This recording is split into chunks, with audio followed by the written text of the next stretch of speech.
안녕하세요. 임원일 목사입니다. 오늘은 산상수훈 10번째 시간, 보복에 관한 예수님의 가르침에 대해서 함께 살펴보도록 하겠습니다.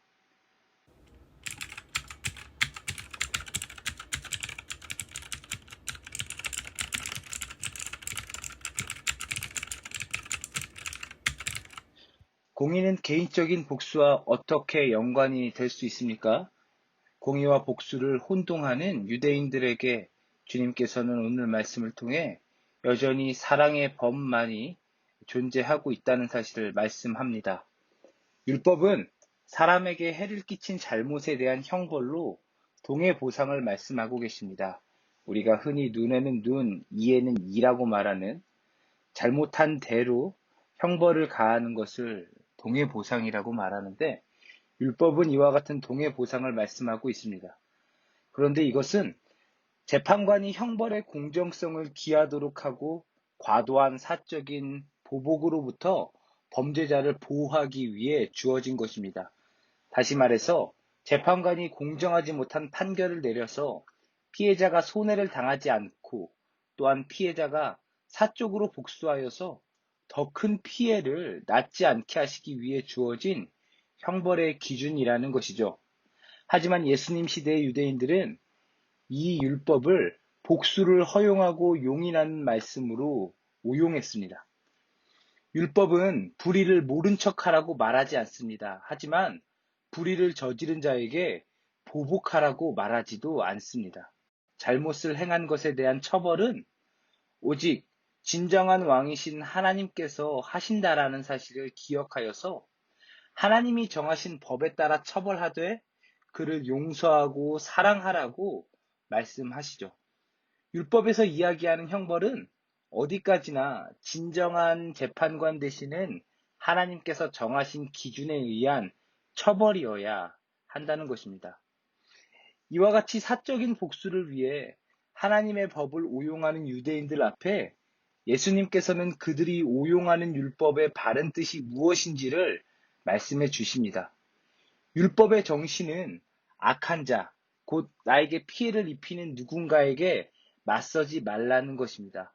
하지만 이와 같은 행동은 단순히 참는 것의 의미를 넘어서 악한 자까지도 사랑해야 한다는 사실로 이어지게 되는 것이죠. 오늘 말씀을 보면 예수님께서 주시는 여러 가지 말씀이 있는데, 오른뺨을 맞거든 왼뺨도 돌려대라고 말씀하시고, 속옷을 빼앗으려 하는 자에게 겉옷까지 내어주라고 말씀하시며, 강제로 노동력을 착취하려는 자들에게 그들이 필요로 하는 만큼 함께 일해주라고 말씀하시고, 달라는 자에게 주라고 말씀하시고, 꾸려고 하는 자에게 꾸어주라고 말씀하십니다. 다시 말해서 먼저 말하는 어떤 우리들에게 피해를 입히는 그런 상황에서 오히려 그들이 원하는 대로 반응을 보이라고, 아니 그보다 한 걸음 더 나아가 반응을 보이라고 예수님께서 말씀하시죠. 먼저 앞서 이야기되고 있는 오른뺨을 맞거든 속옷을 빼앗으려고 하는 것이든, 달라고 하든 꾸려고 하는 것이든, 이와 같은 상황, 우리에게 피해를 입히고자 하는 자들의 이 행동에 예수님께서 하시는 말씀은 똑같이 복수하지 말라는 것입니다. 오히려 오른뺨을 맞거든 왼뺨도 돌려대라고 말씀하고 계시죠. 과연 어떻게 이와 같은 반응을 보일 수 있겠습니까? 그것은 바로 사랑이 그 기저에 있어야 한다라는 것입니다. 나에게 피해를 입히는 자에게 사랑을 베풀며 친절을 베풀기를 우리 주님께서는 원하신다는 것이죠.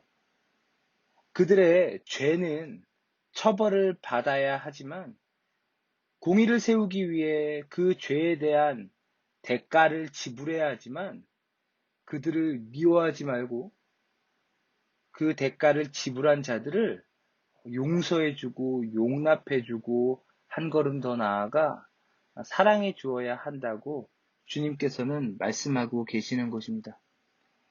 때로 억울한 상황에서 용서할 수 없을 것 같은 사람에게까지 용서를 베풀고 사랑을 실천하는 것이 하나님의 뜻이라는 사실을 우리는 오늘 말씀을 통해 함께 생각해 보게 됩니다. 내가 억울한 일을 당하더라도 내가 똑같이 복수해줘야지라는 마음이 아니라 그 죄에 대한 값을 하나님께서 물으실 것이기 때문에 하나님께서 그 죄에 대한 대가를 지불케 하신 그 사람을 용서해주고 그 사람을 용납해주고 그 사람을 사랑해 줄 것을 오늘 우리가 함께 살펴본 이 동해보상법은 요구하고 있다는 것이죠. 그러면 한 주간도 우리를 사랑하시는 주님께서 우리에게 동일하게 사랑의 법을 요구하고 계신다는 사실을 기억해서 각자의 자리에서 주님의 뜻을 이루는 우리 모두가 되기를 바랍니다. 그러면 다음 주에 만나요. 안녕.